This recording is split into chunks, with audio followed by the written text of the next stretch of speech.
puji Tuhan. Saya percaya kita semua yang ada di sini maupun yang ada di rumah, bahkan di mana saja, semua kita siap untuk memuji dan menyembah Tuhan. Sebab Dia adalah Allah yang luar biasa. Amen. Yang ada di mana saja dan siap untuk memberkati kita semua. Glory, haleluya. Sungguh Engkau luar biasa Tuhan. Terpujilah Engkau Yesus Kristus Tuhan.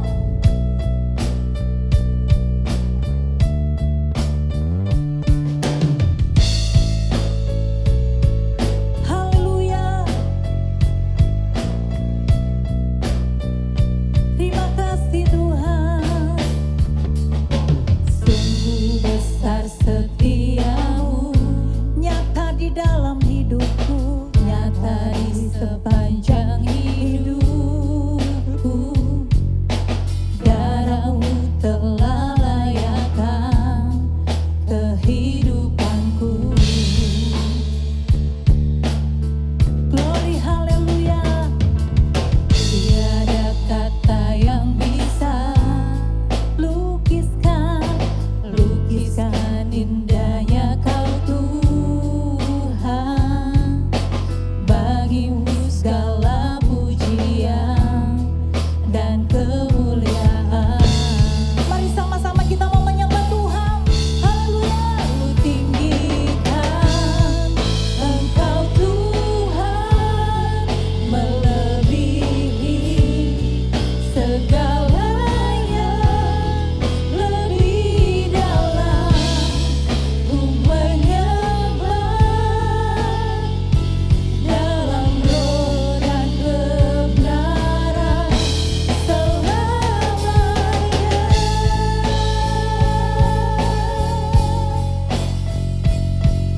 Haleluya.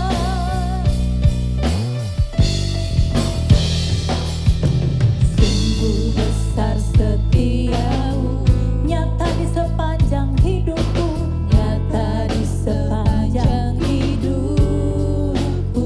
Amin. Darahmu telah layakkan kehidupanku.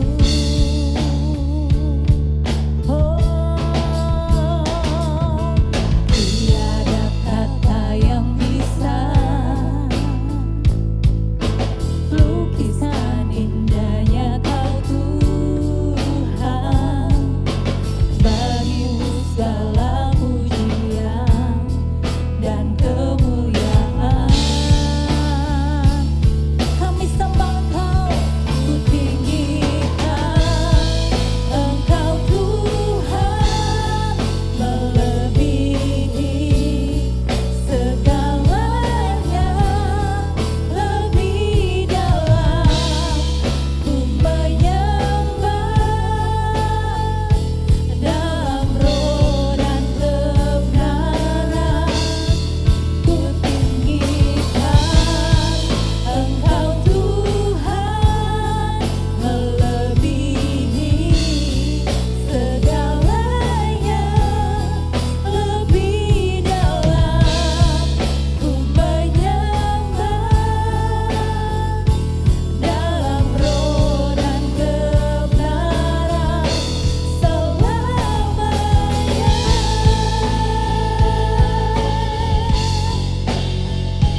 Dalam roh dan kebenaran selamanya.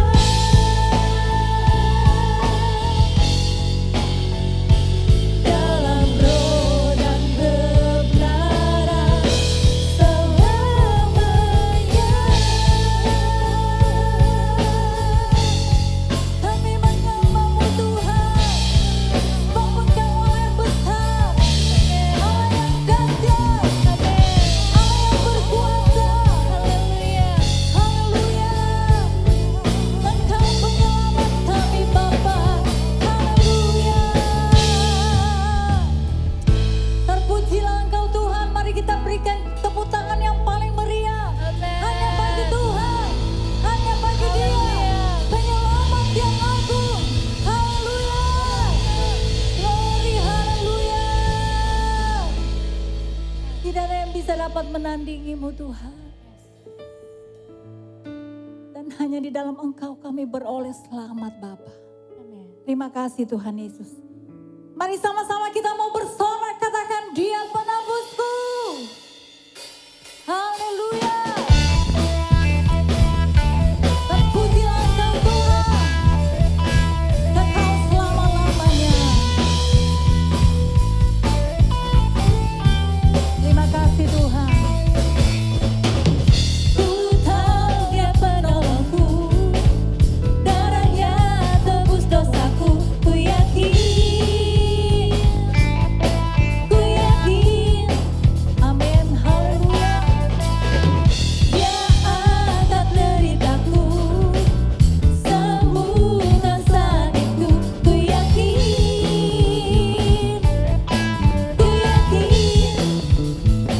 amin. Ku angkat panji, oh Dia telah menang atas maut. Dia penebusku, Dia hiduplah. Dia penebusku, Dia hiduplah.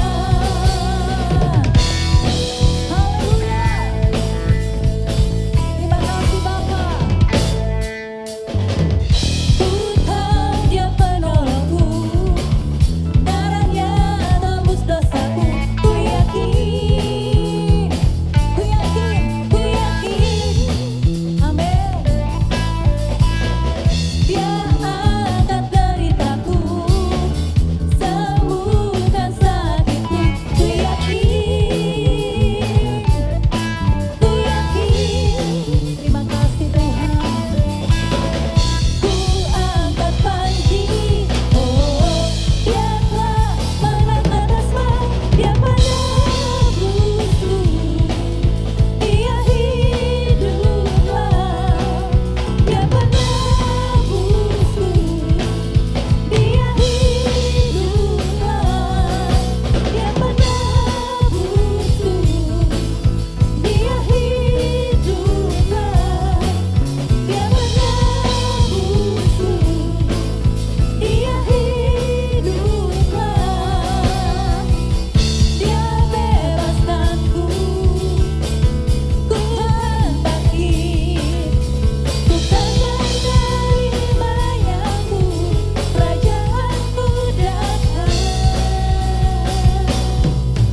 Dia penebusku, Dia hiduplah. Dia penebusku, Dia hiduplah. Dia penebusku, Dia hiduplah. Dia penebusku, Dia hiduplah. Dia penebusku,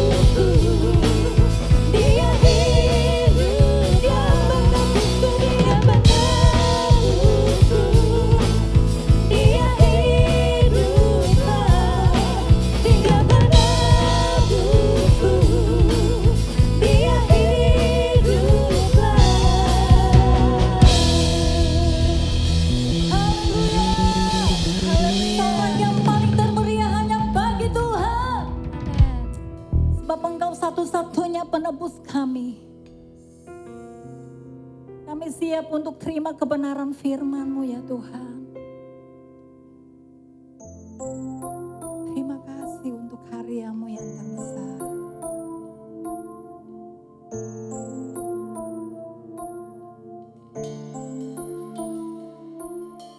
Kasih yang terindah,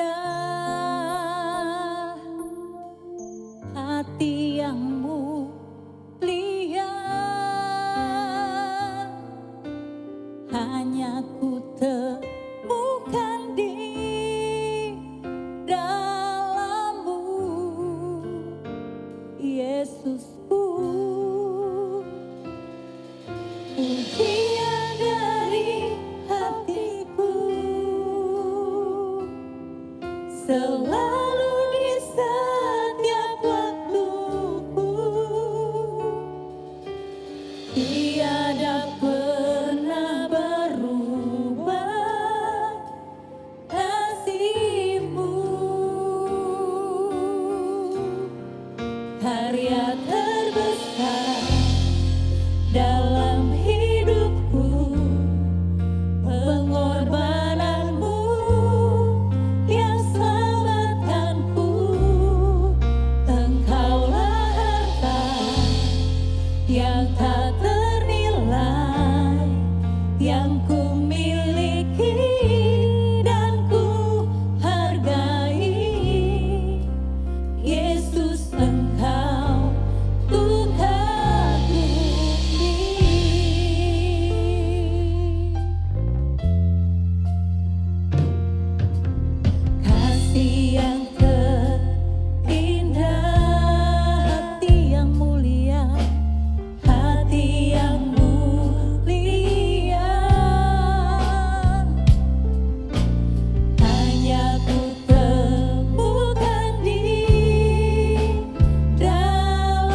Terima kasih Tuhan. Terima kasih Yesus. Terima kasih Roh Kudus. Kami siap untuk terima kebenaran firman-Mu Bapa.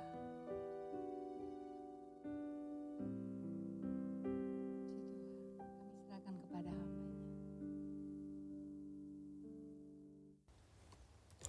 Puji nama Tuhan. Minggu pagi hari ini di hadapan kita ada perjamuan suci. Kita persiapkan hati. Dan tema pagi hari kita pagi hari ini adalah pentingnya perjamuan kudus itu. Firman Tuhan diambil dari Injil Markus pasal 14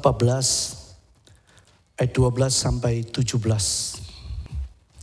Yesus makan Paskah dengan murid-muridnya. Pada hari pertama, hari raya roti tidak beragi, pada waktu orang menyembelih domba Paskah, murid-murid Yesus berkata kepadanya, "Ke tempat mana engkau kehendaki kami pergi untuk mempersiapkan perjamuan kudus bagimu?"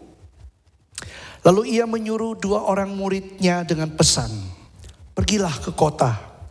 Di sana kamu akan bertemu dengan seorang yang membawa kendi berisi air. Ikutilah dia. Dan katakan kepada pemilik rumah yang dimasukinya, 'Pesan guru, di manakah ruangan yang disediakan bagiku untuk makan Paskah bersama-sama dengan murid-muridku?'" Ayat 15. "Lalu orang itu akan menunjukkan kamu sebuah ruangan atas yang besar, yang sudah lengkap dan tersedia. Disitulah kamu harus mempersiapkan perjamuan Paskah untuk kita." Maka berangkatlah kedua murid itu, dan setibanya di kota, didapati mereka semua seperti yang dikatakan Yesus kepada mereka. Lalu mereka mempersiapkan Paskah. Ayat 17, setelah hari malam, datanglah Yesus bersama-sama dengan ke-12 murid itu. Amin. Yesus mempersiapkan makan Paskah bersama murid-muridnya. Pada hari pertama, hari raya roti tidak beragi atau disebut juga hari Paskah. Waktu orang menyembelih Paskah, murid-murid bertanya kepada Yesus, "Kemana kami harus mempersiapkan perjamuan Paskah bagimu?" Dan Yesus menyuruh 2 murid, suruh pergi ke kota, dan engkau akan bertemu dengan seorang yang membawa kendi berisi air, ikutin dia. Dan katakan kepada pemilik rumah yang dia masukin, orang yang bawa kendi itu kalau masuk rumah, pemilik rumah itu katakan kepada pemilik rumah, "Pesan guru, di manakah ruangan yang disediakan bagiku untuk makan Paskah bersama-sama dengan murid-muridku?" Dan lalu orang itu menunjukkan kepada kamu sebuah ruangan di atas yang besar dan sudah lengkap dan tersedia. Disitulah kamu harus mempersiapkan perjamuan Paskah untuk kita. Itu pesan Yesus kepada kedua murid.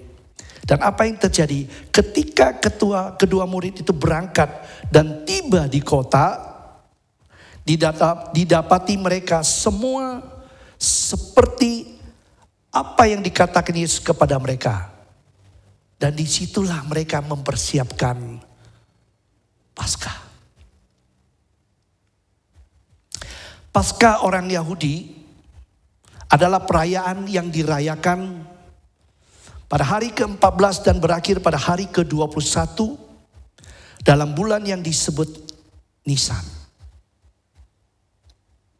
Seperti di Indonesia, bagi umat Islam merayakan Idul Fitri, ya, dan orang Nasrani merayakan Natal. Orang Yahudi pun memiliki hari rayanya sendiri.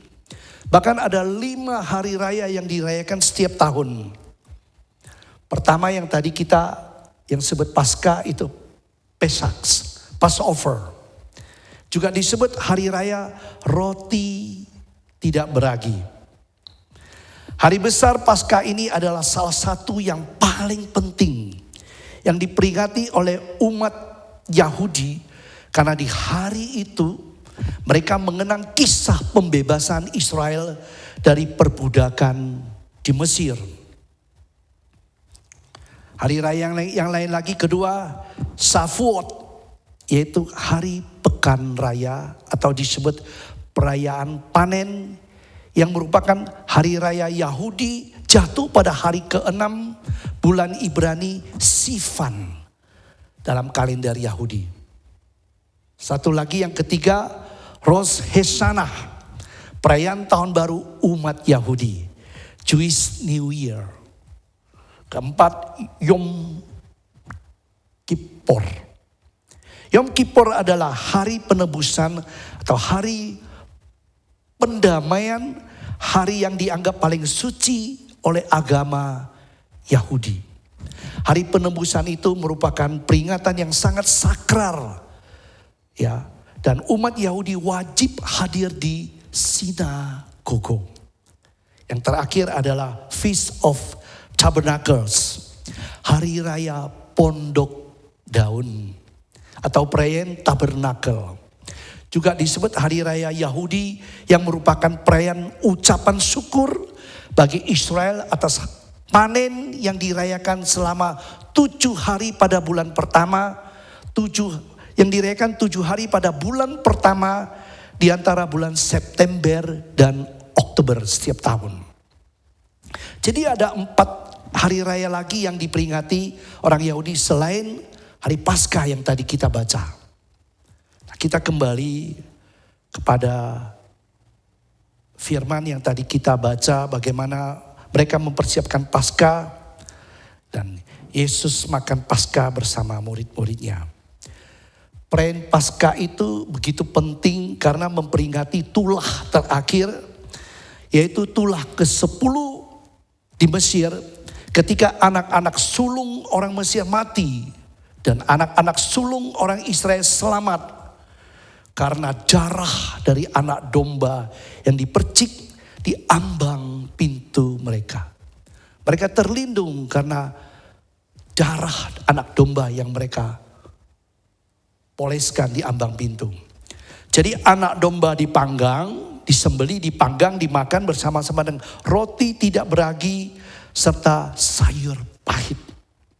Kisah ini dicatat di Keluaran pasal ke-12.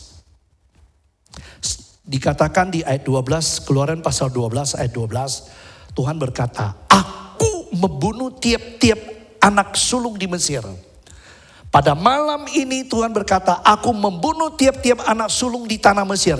Dari anak sulung Firaun yang duduk di atas taktanya sampai kepada semua anak sulung dari anak manusia sampai anak binatang akan kubunuh. Dan kepada semua Allah di Mesir akan kujatuhkan hukuman. Akulah Jehovah, akulah Tuhan." Dan Tuhan lanjutkan lagi, dan pada hari ini akan menjadi hari peringatan bagimu. Hari ini akan menjadi hari peringatan bagimu.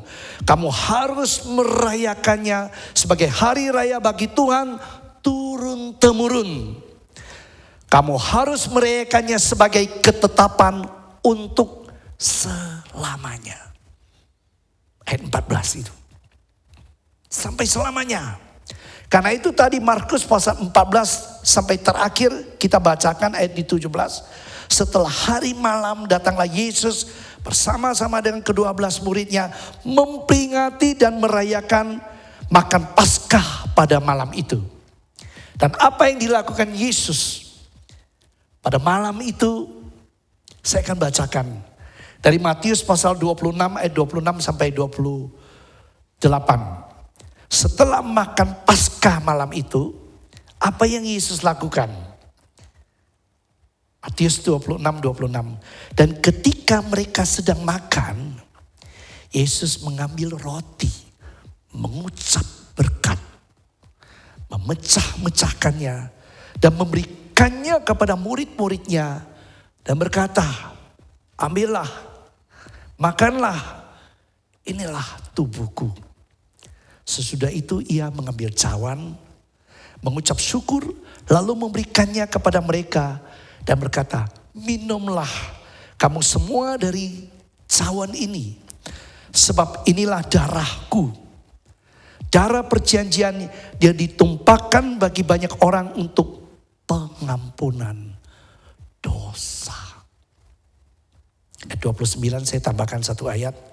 Akan tetapi aku berkata kepadamu, mulai dari sekarang aku tidak akan minum lagi hasil pokok anggur ini, sampai pada hari aku meminumnya, yaitu yang baru bersama-sama dengan kamu dalam kerajaan Bapakku. Jadi perjamuan kudus dapat kita lihat dalam peristiwa di mana Tuhan Yesus makan bersama murid-muridnya dalam perjamuan Paskah. Hal itu dikenal dengan nama The Last Supper atau perjamuan terakhir. Dan pada saat merayakan Paskah, pada malam menjelang kematiannya, Yesus menetapkan sebuah perjamuan baru yang bermakna diperingati sampai sekarang dan menjadi perayaan terpenting dalam ibadah Kristiani. Saya ulang kembali, saat merayakan Paskah pada malam menjelang kematiannya, Yesus menetapkan sebuah perjamuan baru yang bermakna diperingatin sampai sekarang dan menjadi perayaan terpenting dalam ibadah Kristiani. Perjamuan kudus itu memperingati kematian dan kebangkitan Tuhan kita dan memandang ke masa yang akan datang, di mana dia akan datang kembali dalam kemuliaannya. Dan dalam perayaan itu Yesus mengambil roti, mengucap berkat kepada Allah, dan dia memecahkan roti dan dia berkata, ambillah, makanlah, inilah tubuhku. Demikian juga dia mengambil cawan dan dia mengucap syukur, lalu memberikannya kepada mereka dan berkata, minumlah kamu semua dari cawan ini, sebab inilah darahku. Darah perjanjian yang ditumpahkan bagi banyak orang untuk pengampunan dosa. Dari ayat di atas yang sudah kita baca, perjamuan kudus adalah persekutuan dengan tubuh dan darah Kristus. Sehingga saat kita melakukan perjamuan kudus, kita harus dengan sikap benar dan hormat kepada Tuhan kita, Tuhan Yesus. Kita tahu tubuhnya telah diserahkan bagi kita untuk dicambuk, ditombak, dipaku, disiksa, dimahkotai duri. Mahkota duri itu saya pernah ke Israel, saya coba ambil mahkota durinya, katanya beracun, ya. Terus saya coba tusuk sedikit, wah, bukan hanya sakit, sakitnya itu bisa narik gitu, betul beracun ya. Jadi berduri tajam dan beracun. Ya, kita kalau sampai ke Israel dikasih tahu, ini dulu yang dipakai mahkota duri. Cambuk Romawi yang terbuat dari tali cambuk, tapi di situ ada duri tajam dari timah, ya, dan dari besi yang bergerigi. Jadi kalau dicambuk daging kulit robek dan ditarik, daging kulit itu terlepas. Ya, minggu yang lalu, bulan yang pertama kita sudah kupas tentang arti daripada penyaliban. Paku salib, ya, Yesus dipaku. Paku itu panjangnya 20 cm. Semua itu mengakibatkan tubuh Kristus tercabik-cabik bagi kita. Dan darahnya tertumpah bagi kita. Semua itu dia lakukan untuk kita. Pada malam waktu Yesus mengakhiri perjamuan itu, dia menyanyikan nyanyian pujian. Saya lihat Yesus juga menyanyi. Ayatnya di Markus 14:26. Menyanyikan nyanyian pujian, nyanyian rohani, ya. Dan kemudian dia keluar menuju ke bukit Zaitun. Di sanalah Yesus dikhianati oleh Yudas yang telah dinubuatkan. Dan pada keesokan harinya Yesus disalibkan. Proses malam itu, kembali kita ke tema tentang perjamuan kudus. Perjamuan kudus dapat kita lihat dalam peristiwa di mana Tuhan Yesus makan bersama dengan murid-muridnya dalam perjamuan Paskah. Rasul Paulus dengan pengwahyuan ilahi, ya, menulis mengenai perjamuan kudus dalam 1 Korintus pasal 11 ayat 23 sampai 29.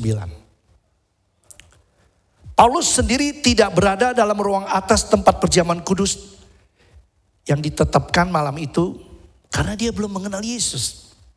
Tapi dia mendapat wahyu dari Roh Kudus dan dia menulis yang tidak ditemukan dalam 4 Injil itu. Ya, Paulus memasukkan kata-kata yang tidak terdapat dalam Injil-Injil itu. Yaitu di 1 Korintus pasal 11, saya baca 23 sampai 25. Yang setiap kali perjamuan kudus, biasa gereja memakai ayat ini.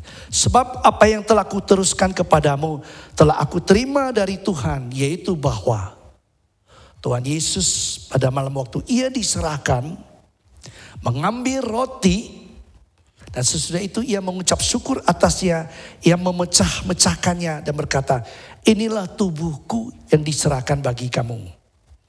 Perhatikan ini yang dia tambahkan, perbuatlah ini menjadi peringatan akan aku. Ayat 25, demikian pula ia mengambil cawan sesudah makan, lalu berkata, cawan ini adalah perjanjian baru yang dimeteraikan oleh darahku.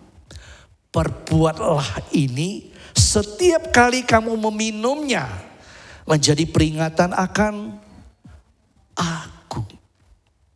Jadi Rasul Paulus dengan pengwahyuan ilahi menulis mengenai perjamuan kudus. Ya, pertama untuk roti yang dipecahkan dia mengatakan perbuatlah ini menjadi peringatan akan aku. Dan untuk cawan dia juga katakan perbuatlah ini setiap kali kamu meminumnya menjadi peringatan akan aku. Itu Yesus, akunya di huruf besar Yesus. Yesus mengatakan demikian, dia berkata. Ketika dia sampai 2 kali mengatakan perbuatlah ini menjadi peringatan akan aku. Nah, hal ini mengindikasikan bahwa ritual ini harus diteruskan di masa yang akan datang. Hal ini mengartikan bahwa ritual ini harus diteruskan di masa yang akan datang. Ya, dan juga menyatakan bahwa Paskah yang tadinya menuntut pengorbanan seekor domba, sekarang sudah usang. Artinya perjanjian baru mulai berlaku ketika Kristus sang anak domba Paskah dikorbankan, maka sistem korban binatang tidak lagi dibutuhkan. Amin. Amin. Dia sendiri berkata di Ibrani pasal 10 ayat 5, korban sembelihan, korban penghapus dosa tidak engkau kehendaki lagi, tetapi engkau telah menyediakan tubuh bagiku. Tao Chen Rosen, firman itu telah menjadi daging, dalam daging itu ada darah. Dan dia lakukan tubuhnya, dipecah-pecahkannya, dirobek, dihancurkan. Dan darahnya tertumpah, semua untuk kita. Karena tanpa pertumpahan darah tidak ada pengampunan. Jadi kalau doa semua darah binatang itu tidak ada kuasa sama sekali, tidak bisa menebus dosa. Itu hanya gambaran ya daripada keselamatan yang akan datang. Jadi yang sesungguhnya adalah darah anak domba yang tidak cacat, yaitu Allah dalam wujud manusia. Dibawa ke pembantaian, tidak suara. Yesus tidak mengatakan perkataan sepatah kata pun naik ke atas kayu salib. Dia hanya waktu menjawab, engkaukah Mesias anak Allah yang hidup itu? Yesus baru katakan, engkau telah mengatakannya. Artinya dia mengakui. Karena dia datang memang untuk itu. Dia datang sebagai Mesias. Datang sebagai pengantara. Sebagai imam pengantara. Dan sebagai raja. Pewaris takhta kerajaan Allah. Paulus juga memasukin kata-kata yang tidak terdapat dalam kitab-kitab Injil. Yang tadi kita baca 1 Korintus pasal yang ke-11. Sekarang ayat 26 dikatakan demikian.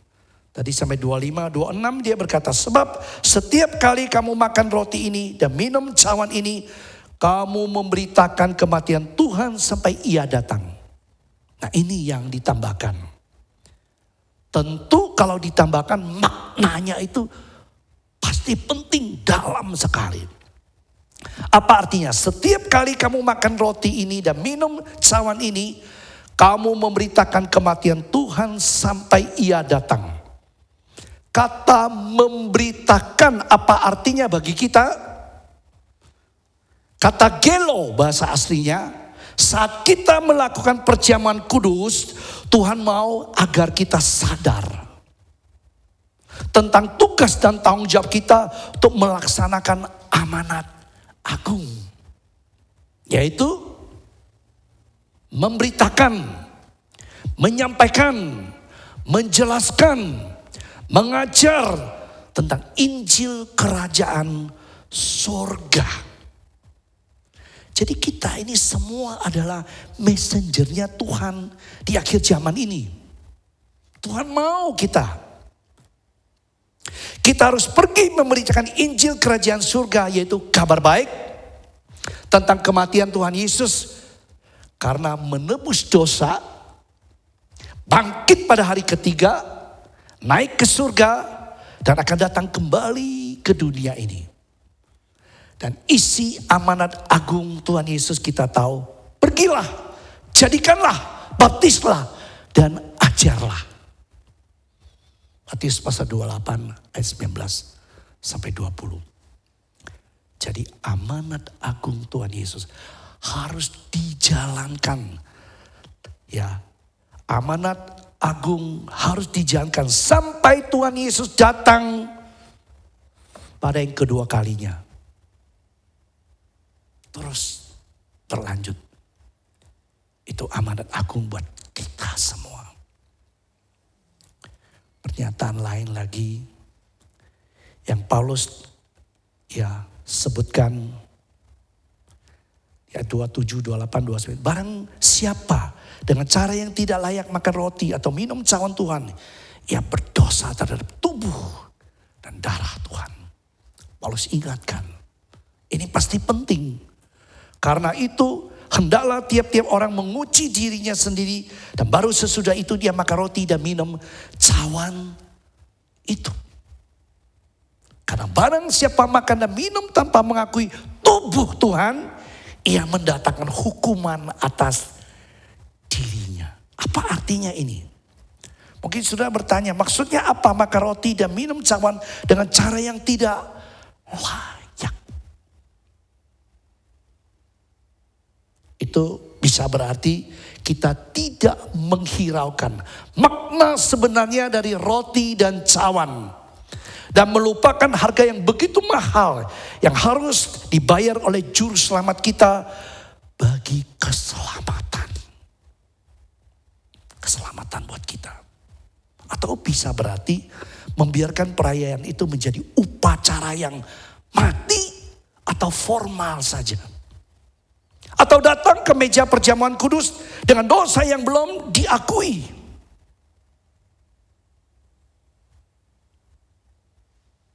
sesuai dengan instruksi Paulus, setiap orang harus memeriksa dirinya sendiri sebelum makan roti dan minum dari cawan itu.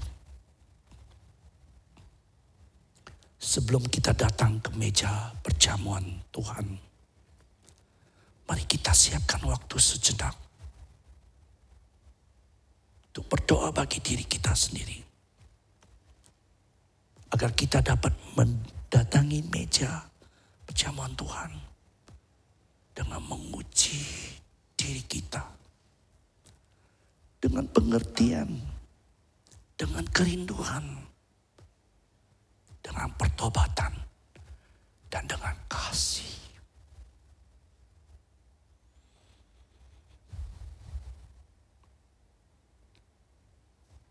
Buanglah ragi yang lama itu, supaya kamu menjadi adonan yang baru. Sebab kamu memang tidak beragi, sebab anak domba Paskah kita telah disembelih, yaitu Kristus. Salah satu manfaat langsung yang kita bisa terima dari perjamuan kudus adalah agar kita dapat tinggal dan hidup lebih lagi di dalam Kristus. Dan agar Dia, Kristus, dapat tinggal dan diam di dalam kita lebih lagi. Menikmati hadiratnya. Mengikatkan diri kepada Tuhan. Saya minta musik. Haleluya. Terima kasih Tuhan. Terima kasih.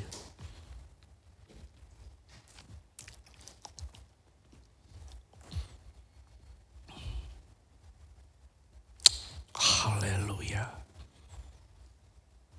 Kuasai pikiran dan hati kami. Persiapkan hati kami lebih lagi. Kasih Allahku sungguh telah terbukti ketika Ia serahkan anaknya. Kasih Allah mau berkorban bagi kau dan aku. Tak ada kasih seperti kasih-Mu. Kasih Allahku sungguh telah terbukti ketika Ia serahkan anaknya. Kasih Allah mau berkorban bagi kau dan aku. Tak ada kasih seperti kasih-Mu. Bersyukur bagi Dia. Bersyukur, bersyukur, bersyukurlah, bersyukur karena kasih setia-Mu. Ku sembah, ku sembah, ku sembah dan ku sembah selama hidupku. Ku sembah Kau kasih.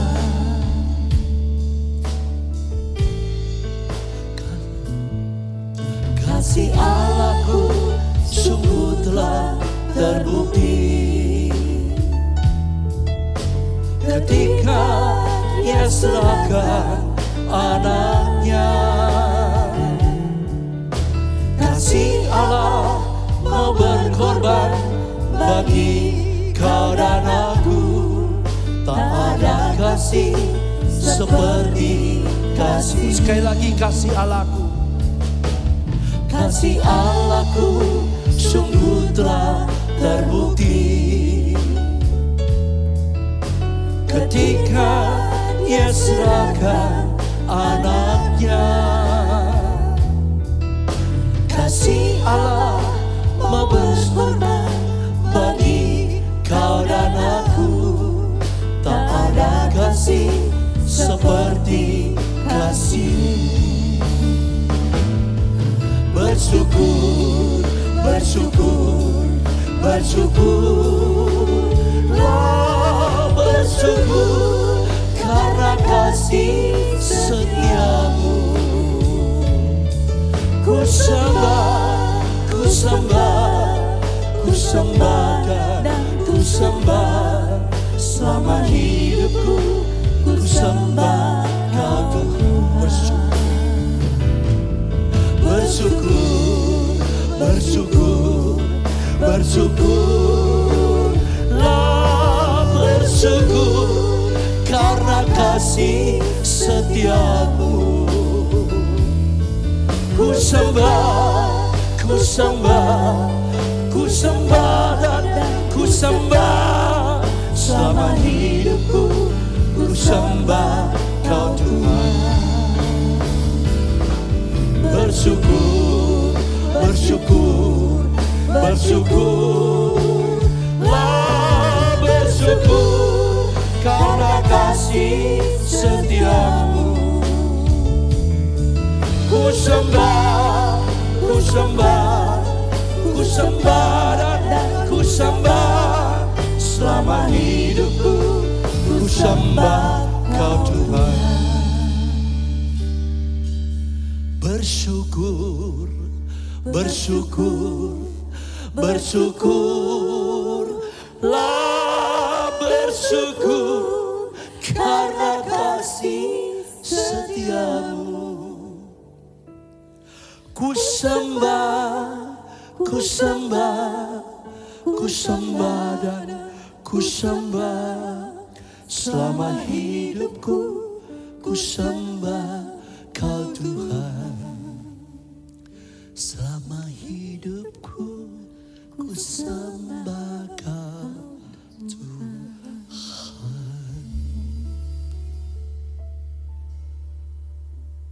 Mari angkat roti di atas kepala kita. Yesus berkata, sesungguhnya jikalau kamu tidak makan daging anak manusia dan minum darahnya, kamu tidak mempunyai hidup di dalam dirimu.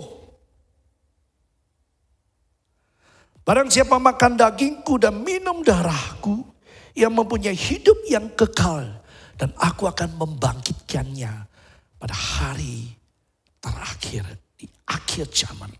Sebab dagingku adalah benar-benar makanan dan darahku adalah benar-benar minuman. Barang siapa makan dagingku dan minum darahku, ia tinggal di dalam aku dan aku di dalam dia. Sama seperti Bapa yang mengutus aku, demikian aku hidup oleh Bapa, demikian aku. Barang siapa makan aku akan hidup oleh aku. Bukankah roti di tangan kita ini yang dipecah-pecahkan buat kita adalah persekutuan kita dengan tubuh Kristus? Amin.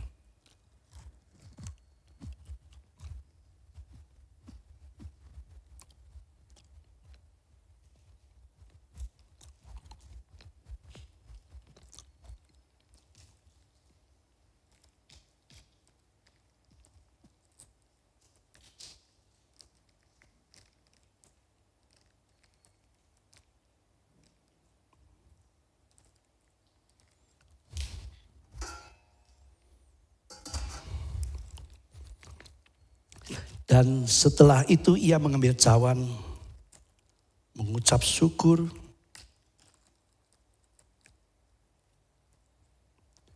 lalu memberikannya kepada mereka dan berkata, minumlah kamu semua dari cawan ini. Sebab inilah darahku, darah perjanjian yang ditumpahkan bagi banyak orang untuk pengampunan dosa. Bukankah cawan ini adalah persekutuan kita dengan darah Kristus? Amin.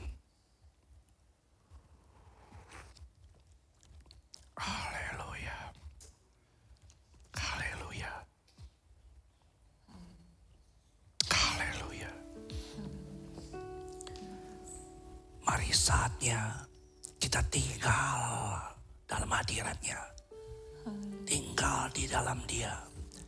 Dan Dia juga tinggal di dalam kita. Kita sedang mengikatkan diri kepada Tuhan. Sesuatu yang sakral, kudus, yang indah. Kasih Tuhanlah yang mengikatkan kita bersama Tuhan. Kita telah datang dengan iman dan dengan kasih. Bahwa perjamuan kudus sebagai perjamuan kasih. Karena darah Kristus bukan saja mendamaikan kita dengan Allah. Karena darah Kristus bukan saja mendamaikan kita dengan Allah. Tetapi juga saudara seiman kita satu sama lain. Karena tubuh Kristus yang diremukkan untuk memulihkan keretakan di antara jemaat di gereja. Jika kita menghormati perjamuan kudus, perjamuan Tuhan, maka kasih kita kepada sesama akan ditambahkan. Kami terima Tuhan, kami terima anugerah-Mu. Supaya di dalam gereja Tuhan ini ada roh unity dan kerukunan. Ada damai yang datang daripada Tuhan. Terima kasih Bapa di surga. Kami telah diundang untuk mendekat kepadamu. Sekalipun kami datang dengan hati yang remuk. Tapi dengan tujuan agar kami pulang dengan hati yang penuh dengan kasih dari surga. Kasih dari surga memenuhi tempat ini. Kasih dari Bapa surgawi. Kasih dari Yesus mengalir di hatiku, membuat damai di hidupku. Kasih dari surga. Kasih dari surga memenuhi tempat ini. Kasih dari Bapa surgawi. Kasih dari Yesus mengalir di hatiku, membuat damai di hidupku. Mengalir dan mengalir. Mengalir kasih dari tempat tinggi. Mengalir kasih dari takhta Allah Bapa. Mengalir, mengalir, mengalir dan mengalir. Mengalir memenuhi hidupku. Mengalir, mengalir kasih dari tempat tinggi. Mengalir kasih dari takhta Allah Bapa. Oh, mengalir, mengalir, mengalir dan mengalir. Mengalir memenuhi hidupku. Mengalir memenuhi hidupku.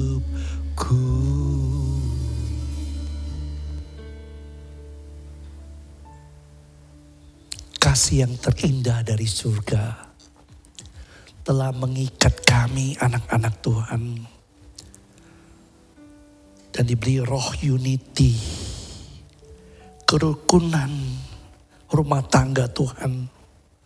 Damai sejahtera yang Yesus berikan ketika dia bangkit dan pertama kali berkata kepada murid-muridnya, damai sejahtera ku tinggalkan untukmu. Kami terima dengan ucapan syukur, dengan iman dalam nama Tuhan Yesus Kristus. Amin. Tuhan memberkati. Silakan duduk.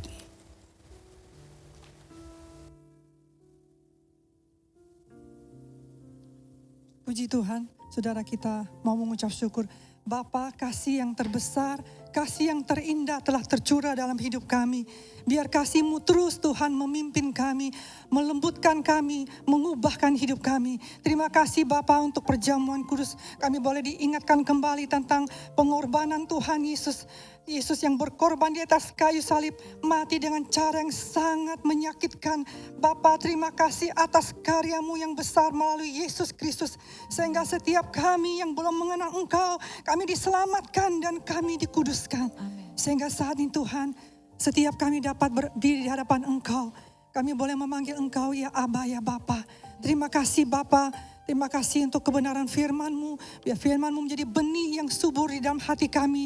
Berbuah dalam kehidupan kami. Terpujilah Engkau Bapa. Saat ini kami memberkati hamba-Mu Pastor Elia. Saudara, mari kita sehati dan kita angkat tangan kita kepada hamba-Nya. Bapa, biarlah pengurapan-Mu berlimpah-limpah dalam kehidupan hamba-Mu. Kasih karunia Tuhan terus dicurahkan dalam kehidupan hamba-Mu. Hamba-Mu semakin berkenan bagi Engkau. Kemanapun hamba-Mu dipercayakan untuk melayani jiwa-jiwa. Kemuliaan Tuhan, mujizat Tuhan dinyatakan. Terima kasih Bapa, Kau berikan kesehatan panjang umur. Berkati juga dengan Ibu Gembala, Ibu Teresa, berkati mereka berdua. Boleh sehati sepikir senantiasa melayani pekerjaan-Mu. Terpujilah Engkau Bapa. Saat ini kami juga mengucap syukur untuk bangsa kami Tuhan. Kami mau mengucap syukur untuk proses vaksinasi yang terus berlangsung. Kami berdoa biarlah semua boleh berjalan dengan lancar. Sampai bangsa Indonesia semua boleh menerima vaksinasi. Terima kasih Bapa, berkati pemerintah kami. Terus pemerintah kami diberikan hikmat marifat dalam menjalankan pemerintahan, membuat keputusan-keputusan yang sesuai dengan hati Engkau ya Bapa. Terima kasih Tuhan, berkati Bapak Jokowi Tuhan, perlindungan Tuhan atas hamba-Mu, Tuhan yang telah memilih, Tuhan yang telah mengurapi hamba-Mu, biar hamba-Mu Tuhan senantiasa diberikan kesehatan, dapat memimpin bangsa ini Tuhan, menuju Indonesia yang makmur. Terima kasih Bapa, biarlah kami Tuhan, setiap kami gereja-Mu juga berdiri, berdoa bagi bangsa kami, karena hari-hari ini Tuhan, di mana cuaca ekstrim ini kami berdoa, biarlah setiap kami Tuhan, wilayah Indonesia, setiap wilayah dapat melewati Tuhan bulan ini dengan baik ya Bapa. Perlindungan Tuhan turun atas bangsa kami.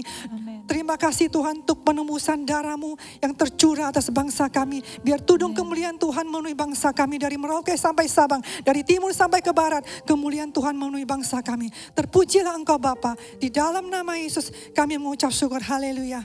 Amin.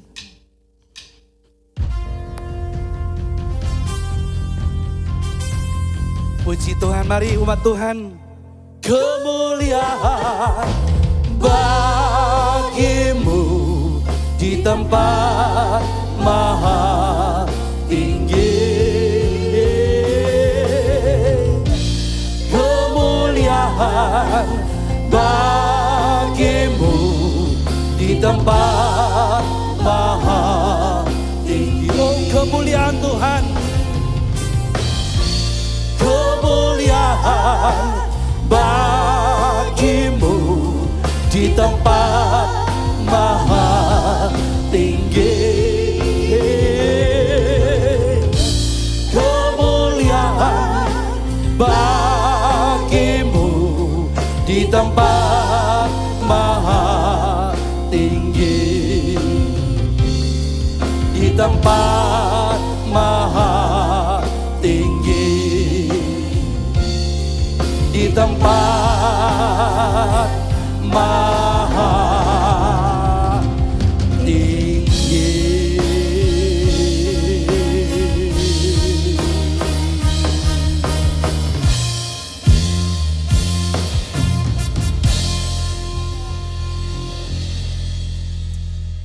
Mari jemaat umat Tuhan, arahkanlah hatimu kepada Allah dan terimalah berkat-Nya. Tuhan memberkati engkau dan melindungi engkau.